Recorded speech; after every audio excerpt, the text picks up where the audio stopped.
si nous voulons réussir la transition, par exemple, énergétique, il faut réindustrialiser le pays.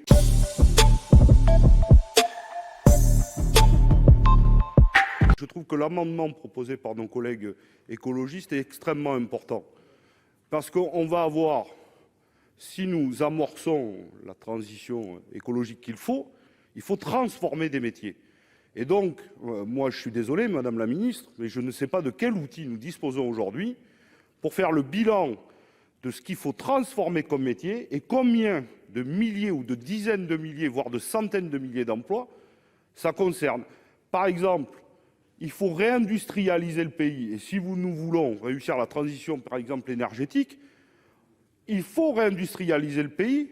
Et donc là, il y a des sources de financement. Il y a une ONG qui avait dit qu'il y avait 1 million d'emplois dans le climat. Mais pour l'instant, on n'a pas d'études fiables. Donc c'est pour ça que moi je pense que sur ce projet, au moins, alors c'est un amendement d'appel, mais d'avoir un bilan de qu'est-ce que nous pourrions transformer et de quoi nous avons besoin, je pense que ça ne serait pas anodin. Et juste, je finis parce que je sais que dans la dernière période, il en a été beaucoup question. Par exemple, nous avons une dernière raffinerie en Île-de-France, celle de Grand Puy. Chez notre collègue, je ne le vois pas ce soir, mais il est parti. Mais à Grand Puy, Total. Par exemple, on nous dit, oui, c'est un projet écologique. Non, de greenwashing.